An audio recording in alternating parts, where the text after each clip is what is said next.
Yun siya oh. O iba naman, dami pa lang nakatira dyan.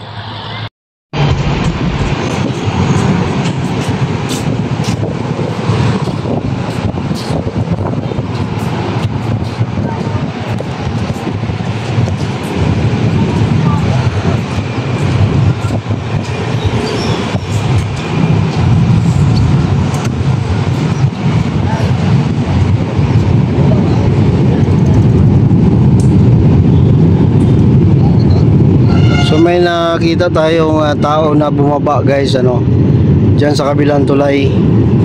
Siya siguro yung nagmamayari ng nakikita nating sako na yan ng mga kalakal. So siya yung nakatira diyan ano sa tulay na yan. Hintayin natin baka lumabas or baka magpapahinga muna siya no. Na timingan natin na bumaba, nakita natin ano.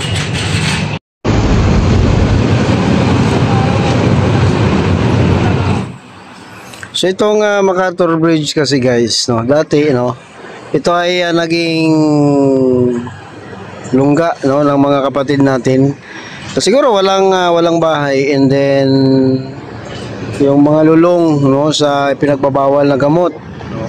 So kung nakita nyo yan, yung tila na nakalambitin yan no. So yan ang patunay na dati may nakatira dyan. Siguro yan ang kanilang ginawang kortina. Yan.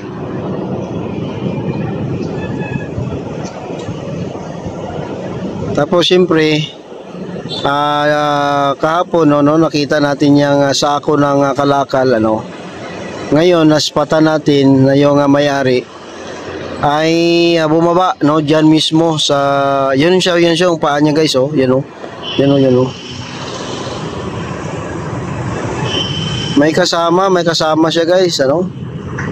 May kasama siya. Yan, dalawa sila. Dalawa sila lumabas. Parang babae yung isa eh. Parang babae yung isa. Yun o, lumabas sila o, yun o, umakyat na o.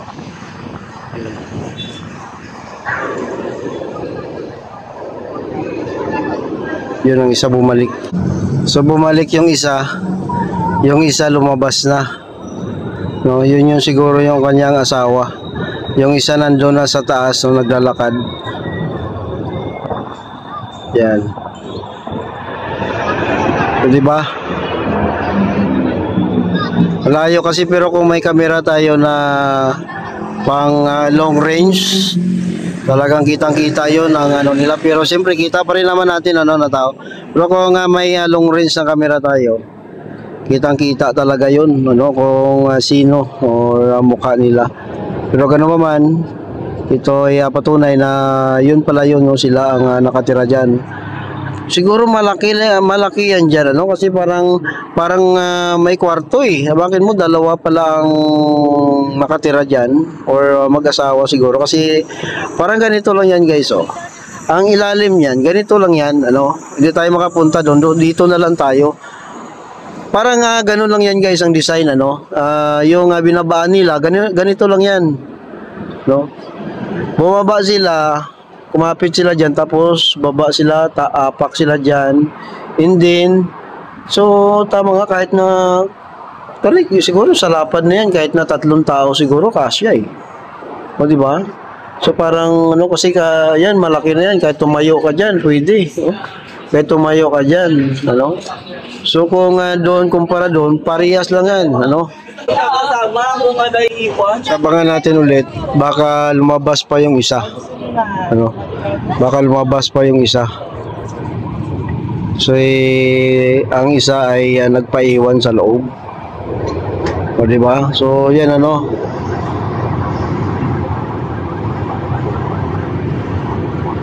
so huli sakto ano yung pagbaba ng dalawang nakatira dyan sa tulay, sa ilalim ng tulay ng MacArthur Bridge. Actually guys ano, kawawa din naman ano kasi kung tuusin dapat yan nga sila ay tulungan bigyan ng bahay, dissenting na bahay na safety. Yan kasi no, sabi natin na nasa ilalim sila ng tulay, oo, safety yan. Pero kung kumpara no sa bahay talaga, ay siyempre malayo kasi yan ay pwede kang atakihin dyan ng insekto or either baka may pupuntahan ka dyan ng ibang masamang loob no, ng tao yan no.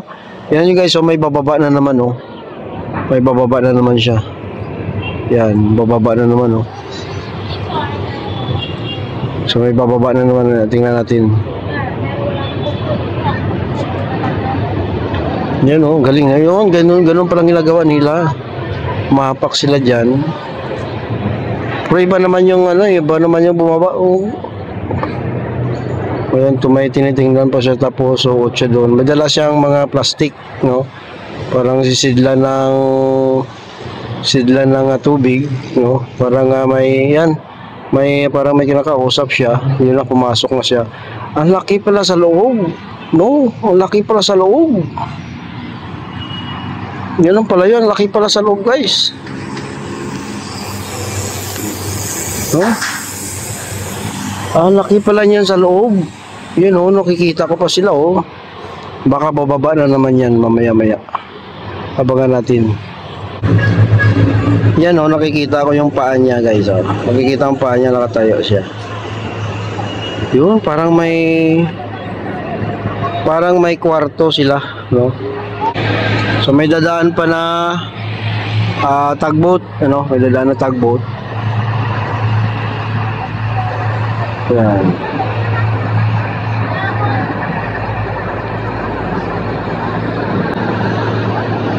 So yan ano. Yan siya, yung paa niya kita guys oh. Yun siya oh. O iba naman, dami pa lang nakatira dyan. Marami pa lang nakatira. Yan oh, akyat siya dyan.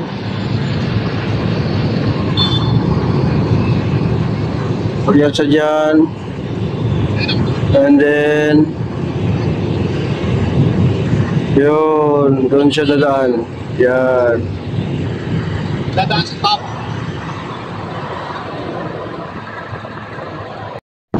So kaya na talaga to no, napabuti ang paggawa ng esplanade dito no, kasi dito hindi na sila makatira no, sa bahay na to. Sa kanilang dati parang ganito lang yan guys oh, sa kabila yan no. Parang may platform no. Tapos siguro ang gilid na yan, yun yung ginawa nilang daanan papasok. No, parang may pintuan din sila dun sa likod yo. Malaki pa, oh. Oh, kung tuusin mo malaki pa kasi sa kasya pa yung tao eh. Oh, ganun lang yan, ganun lang yan sa kabila guys, oh. Yan. Yan, ganyan na bumaba sila, gagapang sila doon. Bumaba din yan na, pasok na sila. Eh may bakante naman sa dingding, so diyan sila dadaan. O di ba? Actually no, kawawa din naman ano yung mga tao na yan. Dapat nga tinutulungan natin yan eh. Kasi kung pagpipiliin siguro yan, hindi naman yan titira sa ilalim ng tulay kung may sapat lang na trabaho or income, di ba? Diyan libre sila ng tulugan at wala silang intindihin ng upa buwan-buwan. O di ba?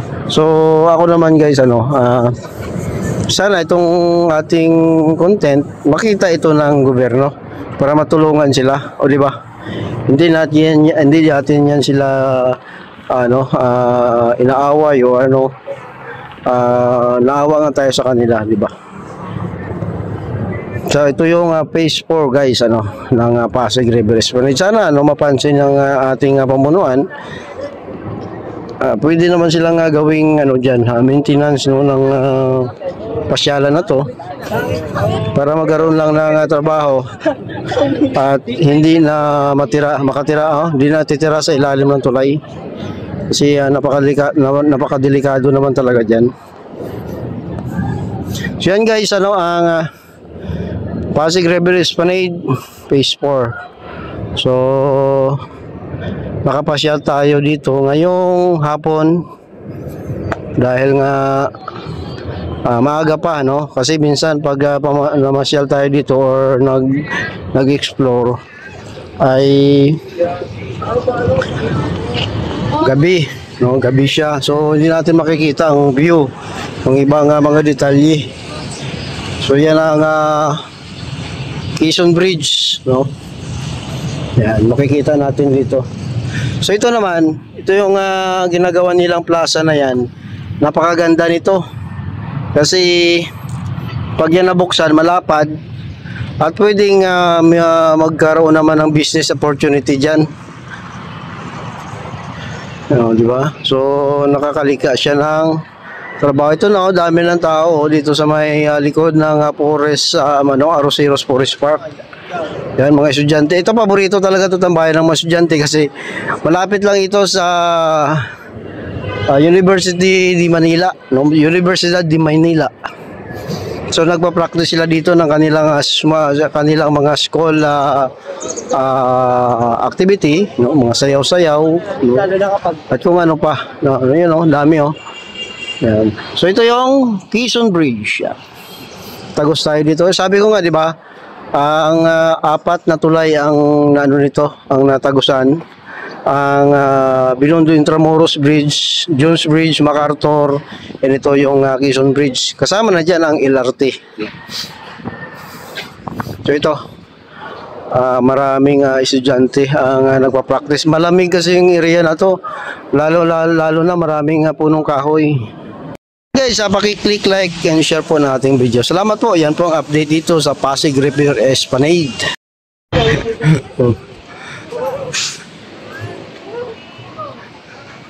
Ano daw ginagawa? Sabi niya sumasayaw. Sumasayaw nga din naman.